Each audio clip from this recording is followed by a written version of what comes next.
All right, everybody, welcome into the New England Patriots 4th and 1 season preview.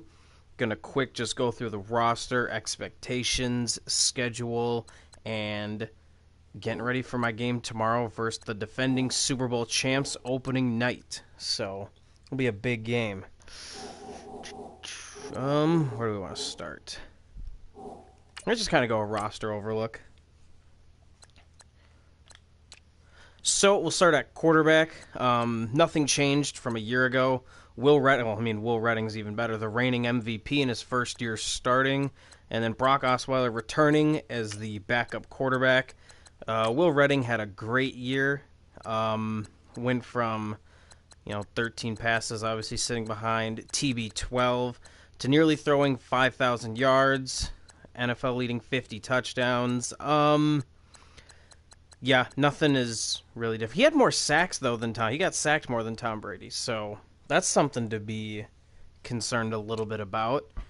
Running backs, Jeremy Hill returns. Had a bounce-back year last year. The 3 years before, had 17 touchdowns. So he hovers around that 1,100 yards, and, last year he only had 8 touchdowns, but now he's back to true form. So, nice to have Jeremy Hill. Wayne Gallman is back after an offseason of considering cutting Wayne Gallman. He's always 10-8, 10 touchdowns, 8 touchdowns. Now here just 3 fumbles. So, got annoyed with his fumbling issues. Brought in James Conner to compete with him. So I'm just going to keep, 3 power backs essentially. And then, Mason Cloud, my kind of scat speed receiving back instead of James White. You look at his rushing stuff, not a ton, but it's the receiving. 7 receiving touchdowns, 430 yards. I think he was like 5th or 4th on my team in receptions. So it was nice to have. So got to bring him back. Upgraded my fullback, brought in Andy Janovich. Not going to be using him a ton.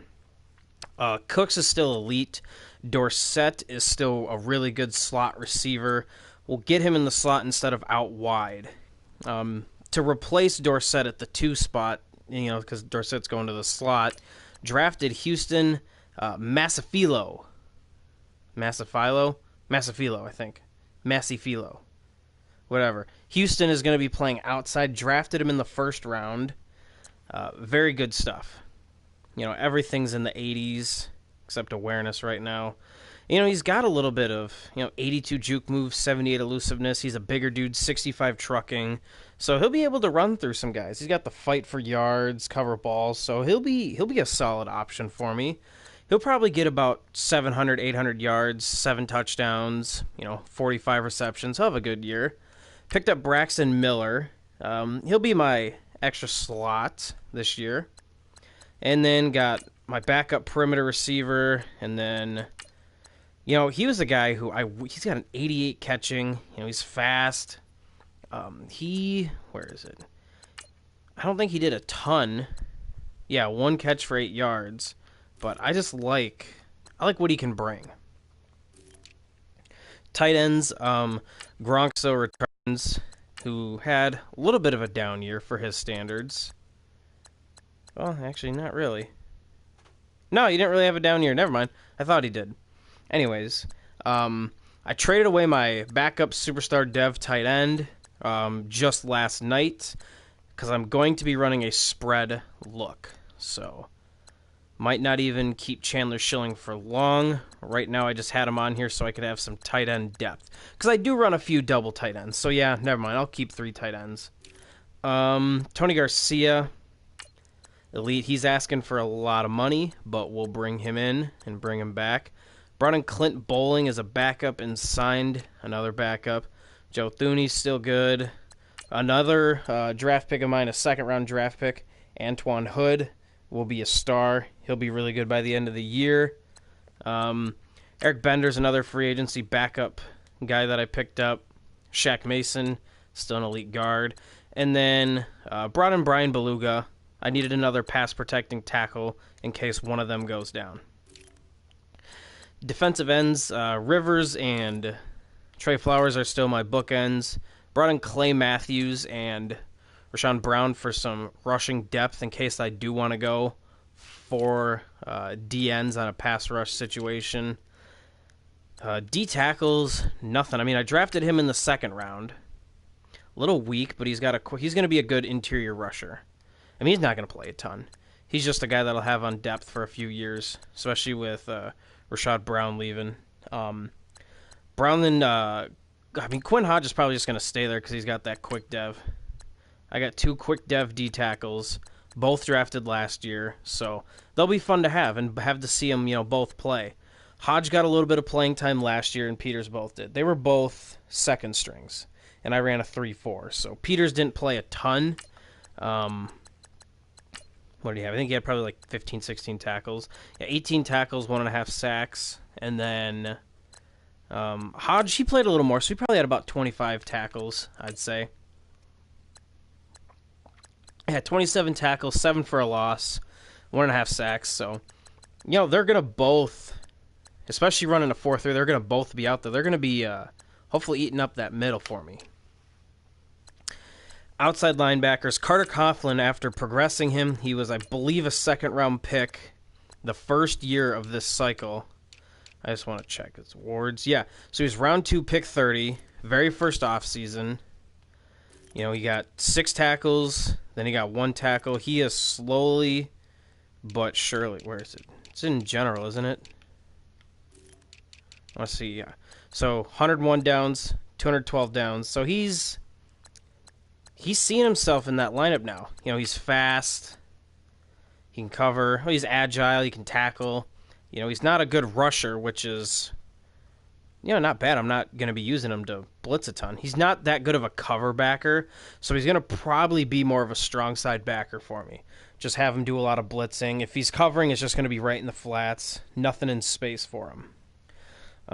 Preston Smith I brought in to compete. They'll probably switch if I want to get, a bigger body in there, a little bit more athletic. He can even cover better, which is crazy. I got some depth there. Hightower returns as well does other 2 linebackers I drafted from that year, Celestine and then Jack Cheeky, or Cici, whatever. I thought about Celestine's starting, but I just liked Coughlin a little bit better. McManus and Teal. So basically, my linebackers are all the same, except I added Preston Smith. And then keeping Malcolm Butler and Stephon Gilmore. They're a great tandem. And then I drafted the future. Slow development, which really sucks, but 85 man, 86 zone, 82 press, athletic, can cover. He can jump too. I think he's got 89 jumping. He's got a good pursuit. Injury's a little low. Stamina's a little low, but still a really good player. Then I brought in Joe Hayden, Corn Elder, Cyrus Jones returns, and I still have Antoine Winfield Jr. I'm keeping 7 corners just because I'm thinking I'm going to need it this year.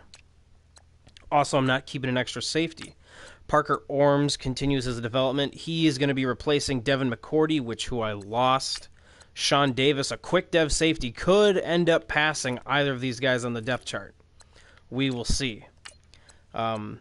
Derek Gales, I brought in as a free agent, 86 zone, 86 hit power, fast. A little undersized for what I like for a strong safety. I mean, Parker Orms is undersized as well, but oh well. And then Demarius Travis returns. Got to keep my Golden Gophers as many as I can. So, kicking, still have McManus. Logan Pop, Emmett's favorite guy, offered me 4 first rounds for him.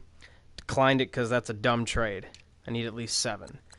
Off-season lookouts, I traded my first to the Eagles, but I got a first from the Bills, and then I have just 1 and everything for the next rounds. So, we'll see. It'll be an interesting year. Practice squad, nothing really here. Just got some backups in case someone's hurt, goes on IR. I can bring some guys up from the squad. So, looking kind of at schedule. I have a pretty difficult schedule. So, it is obviously opening up with the Jets. Then I'll play the Bills for the first time. I played the CPU twice before he got in the league last season, so don't really know how he plays yet. We'll figure it out. I'll watch some film. CPU Dolphins, so I could start, Key and I will split, so I'm either going to win that game or Week 17. So, but what's the crazy part is normally him and I are able to sit guys Week 17. That's going to be a game where he's probably going to be 13-2 or 12-3, and I'll be 13-2, 12-3-ish. And the winner, it's going to be winner gets a bye, and the loser plays second round. So that'll be a pretty big matchup. So, and there's a chance that, say, Kia gets that or wins Week 17 or whatever. Winner player, the loser of it's going to get the 5th seed and play the 4th seed winner of the AFC West. I'm confident both of us could beat those teams. And then we're playing each other again in the divisional round. So it could be playing 2 out of 3 weeks. And playing him 3 times a year sucks. Anyone who has to play Kia knows once sucks. I play him twice a year. So 3 times a year would be even worse. But anyways, I got 3, 4, 5, 6 primetime games, which is going to be fun. Anyways, at the Jets versus the Bills, at Dolphins, and then at 49ers with head coach Playa returning. I mean, that's not going to be an easy game at all. I mean, I may have a more talented roster, which could carry me to a win, but it's not like it's going to be a walk in the park. So probably 3-1 to start. Then I got the Broncos, Chargers, Raiders, Dolphins. I could see myself going 3-1 here as well. Maybe 4-0, depending on how the... I'm gonna probably go 1-1, Broncos and Raiders. I don't know. I could... You know what? I'm going to go 4-0. So we're going to go into the bye week then with a win versus the Rams. We'll probably be at 8-1. Then I got kind of a rougher patch. Texans, which is always a tough game. Gotten them twice in the 2 times we've faced this year, but my team's a little worse, so he might squeak out a victory versus me. I can see him probably beating me.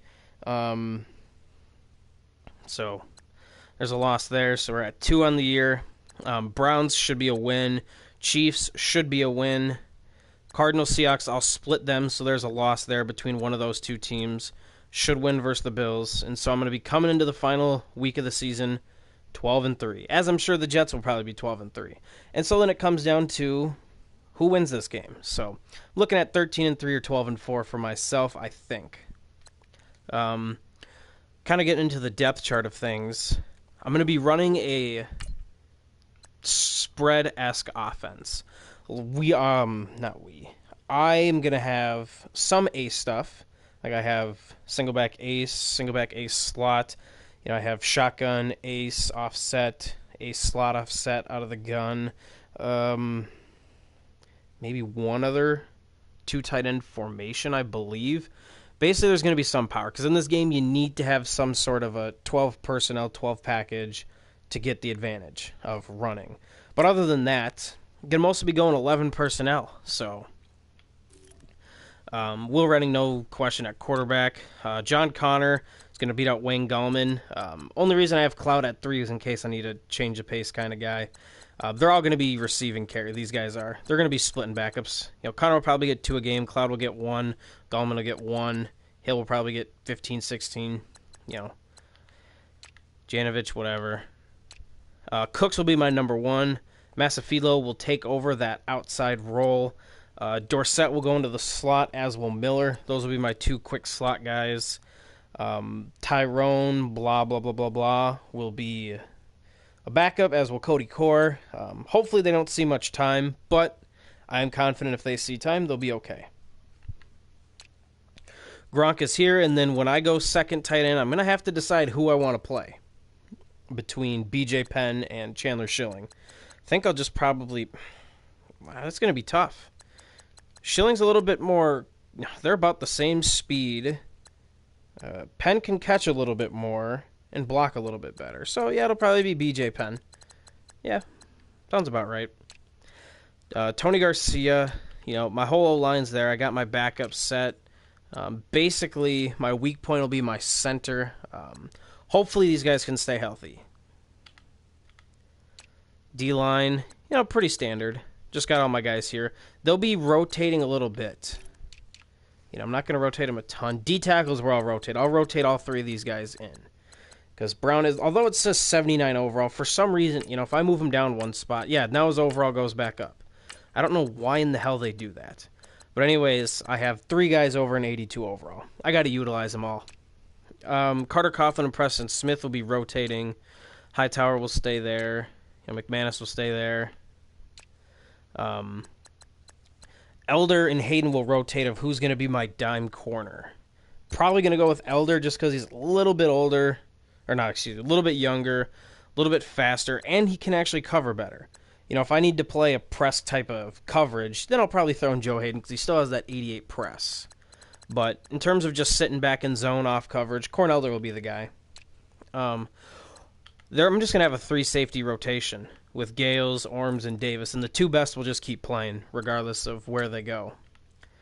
Returning kicks will be Mason Cloud and Dorsett again. Until Mason Cloud becomes a starter, which he probably never will, I'll just, keep him there. And then long snapper and third down backs. So there we have it. It's going to be a fun year, and yeah, it's going to be a fun year. Peace out.